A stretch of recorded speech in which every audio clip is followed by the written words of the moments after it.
ঘোষণা করতে চাই, আর যদি একটা গুলি চলে হেফাজতে ইসলাম বাংলাদেশ ঘরে বসে থাকতে পারবে না। আমার সন্তানের লাশ নিয়ে আমরা কবরস্থানের দিকে যাব না। পরবর্তী সন্তানের লাশ কাঁধে আমির হেফাজত ইনশাআল্লাহ রাজপথে যখন নামবেন, টেকনাফ থেকে তেতুলিয়া পর্যন্ত পথ ভাঙ্গা সেই গণজোয়ার রুখে দেওয়ার সাধ্য কারো হবে না।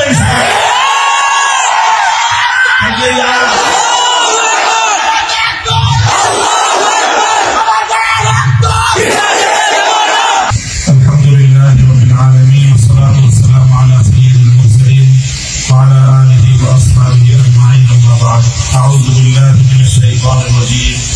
لقد أرسلنا رسلنا بالبينات وأنزلنا معهم الكتاب والميزان ليقوم الناس بالقسط.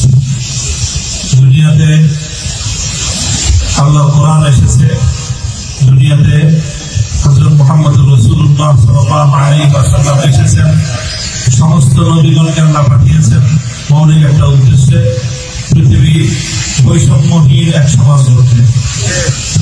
কাজে আজকে বৈষম্যের বিরুদ্ধে যে ছাত্ররা মাঠে নেমে এসেছে, যে ছাত্র জনতা, আমি মনে করি এটা আল্লাহ পাক রব্বুল আলামিনের সেই ঐতিহাসিক নির্দেশনা বাস্তবায়নের একটি পদক্ষেপ।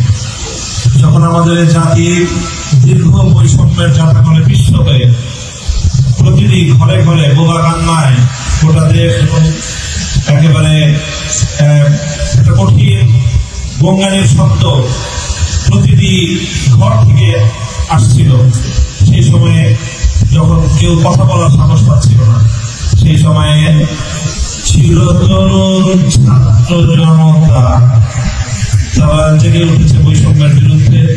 তাদের এই জাগরণ আজকে গোটা বাংলাদেশের প্রতিটি মানুষের হৃদয়কে আন্দোলিত করেছে।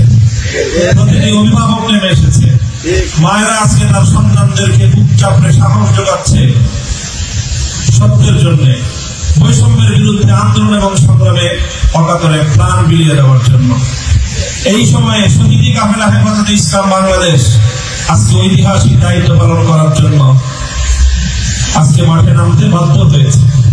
আমি মাঠ করব, আমাদের দায়িত্বশীলরা বলেছেন দোয়ার মাধ্যমে আমাদের সূচনা, এরপরে দোয়া হবে আরেক নতুন সূচনার জন্য, এদেশে নতুন এক সূর্যোদয় হবে। স্পষ্ট ঘোষণা করতে চাই, আর যদি একটা গুলি চলে হেফাজতে ইসলাম বাংলাদেশ ঘরে বসে থাকতে পারবে না। আমার সন্তানের লাশ নিয়ে আমরা কবরস্থানের দিকে যাব না।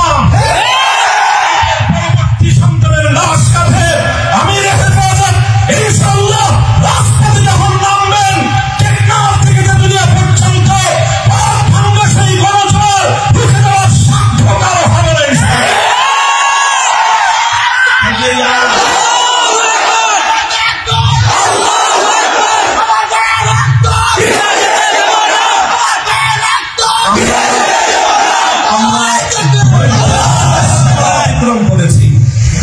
পরিস্থিতি এভাবে যদি চলতে থাকে, আর যদি আমাদের দেশের জনগণের নিরাপত্তার দায়িত্বে নিয়োজিত আইন শৃঙ্খলা রক্ষাকারী বাহিনী বুলেট যদি আর বন্দুকের নল থেকে আরেকটি বুলেট ছুড়ে, তাহলে বাংলাদেশের পরবর্তী কোন অভ্যুত্থান অবশ্যম্ভাবী হবে।